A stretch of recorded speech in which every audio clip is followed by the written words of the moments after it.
Meteorologist Jeremy Lewan in the backyard, a cloudy backyard again today, Jeremy. I know, Lisa. Scott, I know you're not a fan of the clouds either, but I got good news for both of you. We got the sunshine coming back out again tomorrow. Nice. And I think it's not going to be, a full sunshine sky, but I would say we're going to see maybe 60% clouds, 40% sun.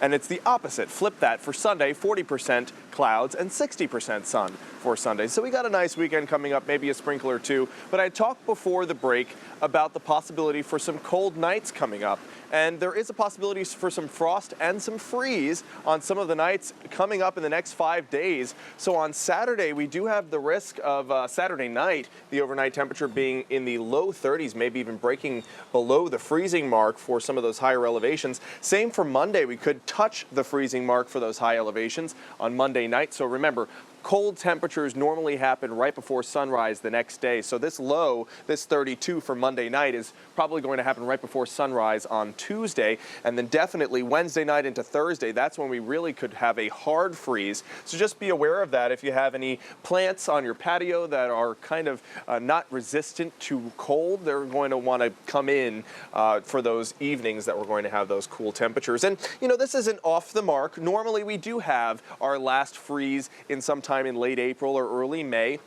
Take a look, some places out west don't have their last freeze until July, but here in the Commonwealth, in the southern tier, we have our last freeze oftentimes in late April. For the midsection of our viewing area, normally in early May, and for Potter and Tioga counties, that northwest corner of Tioga County, normally around late May is when your last freeze is. So we're not off the mark. Normally we do see temperatures overnight at the freezing mark at this time of year. All right, there's your current temperature in Williamsport, the Lycoming County cam showing those gray skies there too. Here in our backyard, nothing but overcast skies. Current temperature is 54. So far we topped out at 56, so 1 degree warmer than we were yesterday, but still 7 degrees below the average temperature as a high, and normally that's around 63.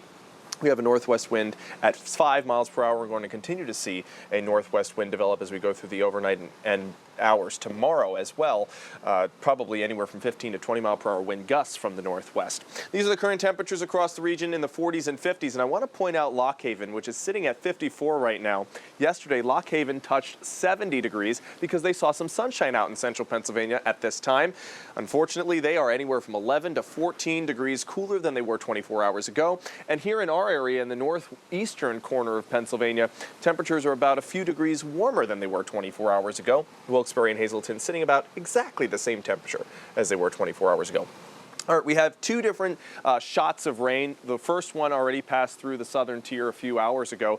The second one is currently breaking up in Clinton and Center counties. I want to show you a closer look at those sprinkles near Renova, also Lock Haven. I think they're going to continue to dissipate as we go through the evening hours, and I think we're pretty much done with these sprinkles. We have these two different fronts, a warm front and a cold front, but no matter what kind of front it is, it forces lift in the atmosphere, and that lift causes condensation, and of course sometimes if those clouds have enough rain droplets with enough weight in them, they fall to the ground. So that's what we're seeing along these two fronts. The first round of showers happened with the warm front. The second round of showers that we're seeing, sprinkles in central Pennsylvania, is associated with the cold front, and behind it we're going to usher in some cooler air from the northwest and also some clouds coming off of the Great Lakes. So I'm going to show you that here on Future Clouds and Radar.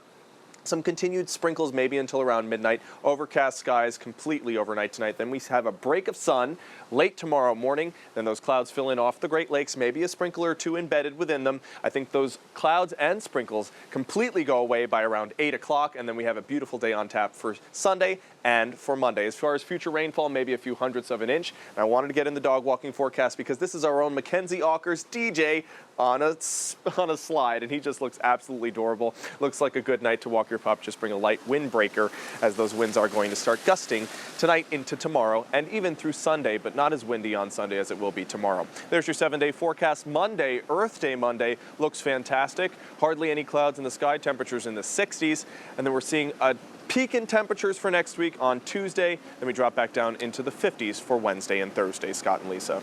All right, Jeremy. Thanks, Jeremy. Yep.